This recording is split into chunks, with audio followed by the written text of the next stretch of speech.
आज के सेशन में हम चेन रूल के बारे में डिस्कस कर रहे होंगे।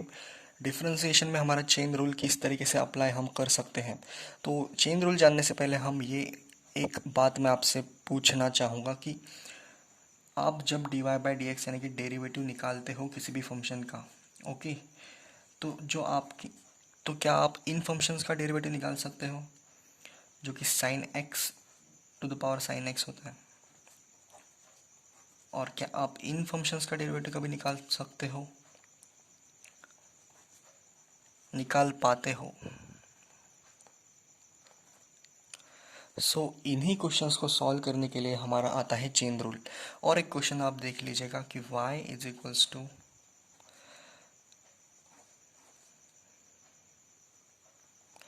इन्हीं क्वेश्चंस के लिए हमारा आता है चेन रूल। चेन रूल कब लगता है? तो चेन रूल लगने के लिए फंक्शन के अंदर अगर हमारा फंक्शन है तभी हमारा चेन रूल अप्लाई हो सकता है। फंक्शन इन फंक्शन, तभी हमारा चेन रूल अप्लाई हो सकता है। यही हमारी बेसिक डेफिनेशन है हमारे चेन रूल की। तो चेन रूल हम तभी लगाते हैं जब हमारा फंक्शन के अंदर अगर फंक्शन दे रखा है, यानी कि देखो sine X to the power sine X है, यानी कि function to the power function है। और यहाँ पर साइन एक्स, सॉरी ये एक्स नहीं होगा, ये साइन के अंदर जो है हमारे लिखा हुआ है कि x square plus X plus one, कि जो साइन का जो एंगल है वो दे रखा है X is equals to X square plus X plus one. और यहाँ पर लॉग के अंदर दे रखा है, लॉग के पावर में दे रखा है 3x। तो जब हमारे फंक्शन इन फंक्शन हो तभी हम चेन रूल को अप्लाई कर सकते हैं। तो समझ रहे होंगे एक प्रॉब्लम के साथ हम इसे किस तरीके से अप्लाई कर सकते हैं। तो अप्लाई आप इसे क्वेश्चन से देखिए, जब हम y is equals to sine of 3x square plus X plus one, तो इस फंक्शन का जब हम डिफ्रेंशिएशन करते हैं तो तब हम इसे किस तरीके से अप्लाई कर सकते हैं। तो आपको कुछ भी नहीं करना, आपको करना है, आपको इस अंदर वाली क्वांटिटी को रिप्लेस कर देना है किसी भी वेरिएबल से, यानी कि p से अगर आप इसे रिप्लेस कर सकते हैं तो यहाँ पर आ रहा होगा साइन p, और इसे हम डिफ्रेंशिएट कर रहे होंगे with respect to p। Okay, with respect to p, तो हमारा dy बाई डी पी जो है हमारा आ रहा होगा, साइन का डिफ्रेंशिएशन क्या होता है, वो होता है हमारा कॉस p। ओके, और जो ये हमारा p है हम इसे डिफ्रेंशिएट कर रहे होंगे, p इज इक्वल्स टू है हमारा 3x square plus X plus one. जब हम इस p को डिफ्रेंशिएट कर रहे होंगे विथ रिस्पेक्ट टू x, यहाँ पर जो है हमारा आ रहा होगा 3 टू ज़ 6x plus one. D P by D x भी हमने निकाल लिया है, और तो हमें चाहिए था D Y by D X, लेकिन हमने यहाँ पर एक सब्सटीट्यूशन करके यहाँ पर जो है हमने p अज्यूम कर लिया था इस होल क्वांटिटी को, और यहाँ पर हम वापस इसे रिप्लेस करने वाले हैं क्योंकि हमें चाहिए D Y by D X, हमें D Y by D P बिल्कुल भी नहीं चाहिए। तो क्या हम इन दोनों इक्वेशंस को मल्टीप्लाई करके D Y by D X ला सकते हैं? बिल्कुल ला सकते हैं। जब हम करेंगे D Y by D P into D P by D X, ये होल हमारा आ रहा होगा कॉस ऑफ p, यानी कि p को हम ये रिप्लेस कर सकते हैं 3x square plus X plus one, यानी कि cos in bracket 3x square plus X plus one into D P by D x, यानी कि 6x प्लस वन। यानी कि लेमैन तरीके से हम इसे इस तरीके से समझ सकते हैं कि हमें करना था डिफ्रेंशिएशन। चेन रूल यही कहता है कि अगर आप इस फंक्शन का डिफ्रेंशिएशन करते हो तो आपको इस अंदर वाले फंक्शन का भी डिफ्रेंशिएशन करना है।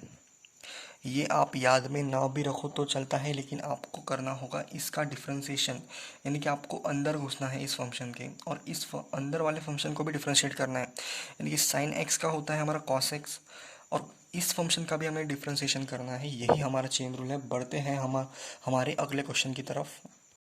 हमारा क्वेश्चन है कि y is equals to under root के अंदर हमें cos x दे रखा है और हमें पूछा गया है dy बाई डी एक्स। तो ये हमारा हो गया वही फंक्शन के अंदर हमें फंक्शन दे रखा है, तो यहाँ पर हम चेन रूल इस्तेमाल यानी कि यूज़ कर रहे होंगे। तो यहाँ पर जब हम डिफ्रेंशिएशन करते हैं तब हम अज्यूम कर लेते हैं कि हमने cos x को p मान लिया है। ओके, तो यहाँ पर जब इसका डिफ्रेंशिएशन हम करेंगे तो dp हमारा आ रहा होगा, dp बाई dx हमारा आ रहा होगा, cos का डिफ्रेंशिएशन होता है minus of sine x। Okay, तो यहाँ पर हमने p इसको पुट करके जब हम इसका डिफ्रेंशिएशन करेंगे जब, तो रूट x का डिफ्रेंशिएशन क्या होता है हमारा, वो होता है 1 upon under root of 1/2 root x।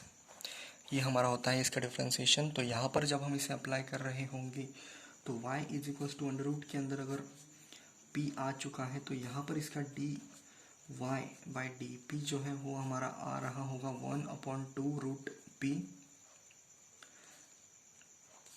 और जो हमने निकाल लिया था यहाँ पर निकाल के रख दिया था जो था dp बाई dx, ये हमारा आ गया था माइनस ऑफ साइन p।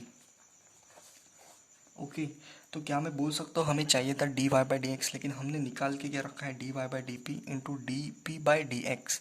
तो जब हम इन दोनों इक्वेशंस को मल्टीप्लाई करेंगे तो तब हमारा आंसर आ रहा होगा within a second. So dy by D P into D P by D X. So यहाँ पर 1/2 अंडर रूट पी, तो p को हमने cos x मान लिया था, तो वह हम यहाँ पर रिप्लेस कर सकते हैं 2 इंटू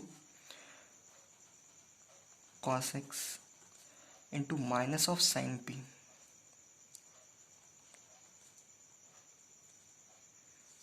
सॉरी, यहाँ पर जो था माइनस ऑफ साइन एक्स था, साइन एक्स। तो ये हमारा आंसर आ रहा होगा विद इन अ सेकेंड।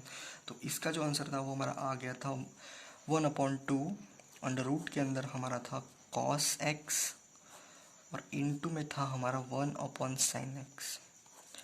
तो यहाँ पर जब आप चेन रूल की बात करते तो हमें फंक्शन के अंदर जाना है और जो अंदर फंक्शन है उसका भी डिफ्रेंशिएशन करना है। तो यहाँ पर ये सब बहुत लंबी प्रोसेस है, आप ये ना याद करके आप इसे याद कर सकते हैं। मान लेते हैं हमारे पास एक एग्जांपल है और वो एग्जांपल ऐसा है कि y is equals to log of X square plus X plus 1 है। तो आपको फाइंड करना है dy by D X. Okay, तो आपको फाइंड करना है dy बाई डी एक्स। तो जब आप dy by D x find कर रहे होंगे तो आपको कुछ भी नहीं करना है। लॉग x का डिफ्रेंशिएशन क्या आता है 1/x, यानी कि इस क्वांटिटी को हम नीचे लिख सकते हैं x square plus X plus 1। और चेन रूल हमारा कहता है कि इसका भी डिफ्रेंशिएशन करो जो नीचे है, यानी कि इस तरह से D by D x of X square plus X plus 1। तो जब इसका हम आंसर निकाल रहे होंगे तो ये हमारा आ रहा होगा कुछ इस तरह से कि 1/x square plus X plus 1 और इसका जो है वो डिफ्रेंशिएशन आ रहा होगा 2x प्लस 1। सो इस तरह से आपका चेन रूल अप्लाई आप कर सकते हैं इन क्वेश्चंस में जब हमारा फंक्शंस इन फंक्शंस दे रखा हो, यानी कि फंक्शन के अंदर अगर हमें फंक्शन दे रखा है तो तब हम चेन रूल को अप्लाई कर सकते हैं। फंक्शन के अंदर फंक्शन, तो यही है हमारा चेन रूल। तो इसी के साथ अगर आपको ये सब क्वेश्चंस समझ में आ गए हैं तो इसे आप 2-3 बार लिख कर प्रैक्टिस कर सकते हैं और चेन रूल को समझ सकते हैं। तो ये वाला क्वेश्चन और ये वाला क्वेश्चन आप प्रैक्टिस कर सकते हैं घर पर। सो इसी के साथ हम समाप्त करते हैं इस वीडियो को और तब तक के लिए आगे बढ़ते रहिए। All the very best.